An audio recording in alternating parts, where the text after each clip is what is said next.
Hi guys, in today's video we are going to be discussing Plants vs Zombies 3, which had a soft release 2 days ago, meaning the game is currently only available in a couple of countries and regions and is still a work in progress.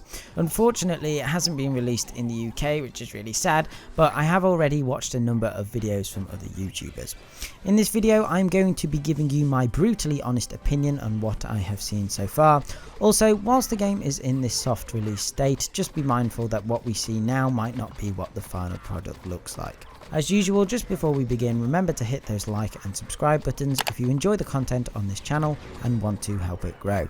Anyway, let's get started. Right, so there are 4 main areas I want to discuss, as well as some overall thoughts I have. So this includes the orientation, the art style, the soft release, and finally the new sunflower mechanic. First, let's talk about the altered orientation of the game. So this has been one of the main talking points in the community, I feel, as both Plants vs Zombies 1 and 2 were landscape apps, and of course by deciding to go portrait it changes the game up considerably, and from a first glance you may wonder why they have done this. I personally saw it initially and thought, what is all this about? I kind of felt it was less visually appealing as the lanes look really narrow and small, and I also felt that when it comes to high stress and difficult levels where you may need to place plants down fast, you might make loads of accidental presses in spaces you don't want the plants to go. However, I then started thinking, why would they have made a change like this? So I did a bit of reading and thinking, and I think there are a couple of reasons why they have done this, and it kind of makes sense. So the main reason is probably to do with accessibility and ease to play the game. Firstly, it's much easier to play the game one-handed when your mobile is in portrait mode. I reckon 9 times out of 10 you will probably be using your phone in portrait mode unless you are specifically using an app that locks you into landscape. It also means, even though I'm not condoning this, that you can sneakily play the game one-handed at school or work easier than before, enabling people to play the game more. Another reason for portrait mode could be to cater better for people with disabilities who may be unable to use one of their arms or hands, for example. Finally, when playing a mobile app, it's likely you'll probably be texting or messaging, so having the game portrait means you don't have to keep inconveniently switching between portrait and landscape.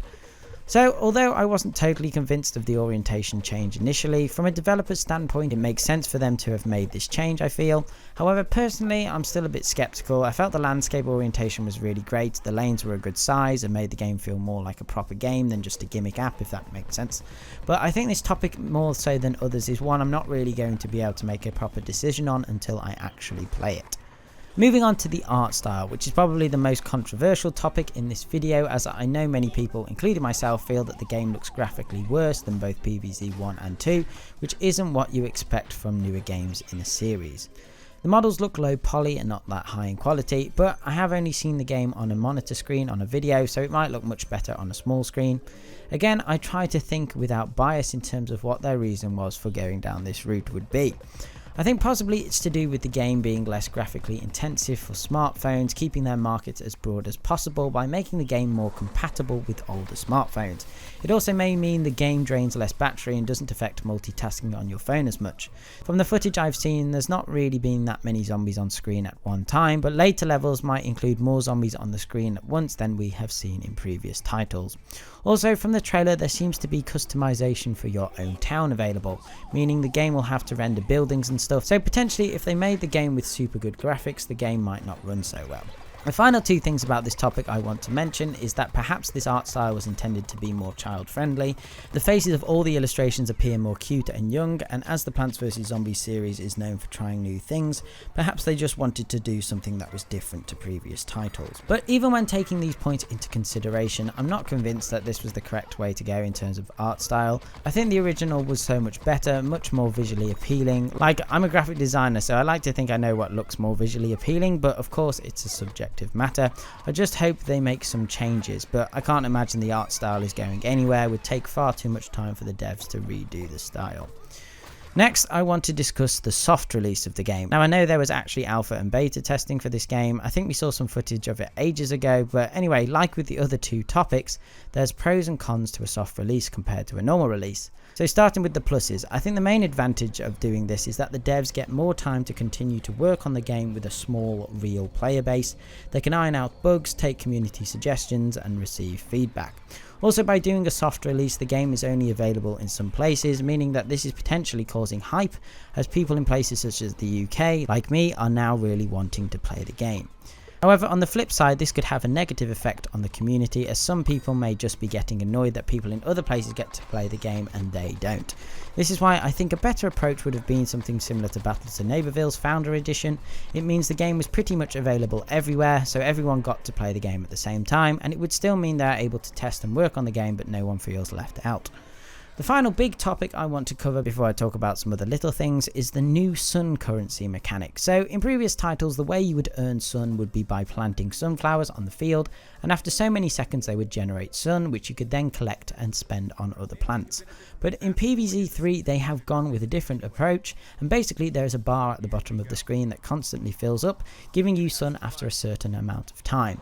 Now, from a first look, this is actually something I quite like. I think by changing the system in this way means you won't have to waste space on the battlefield with like 2 rows of sunflowers. I guess this could make the game a bit easier, as you can do more damage output. However, you will notice that there are no more lawnmowers on the lanes, so if they get past your plants, that's it, no safety net. So I imagine that's how they've tried to balance it out.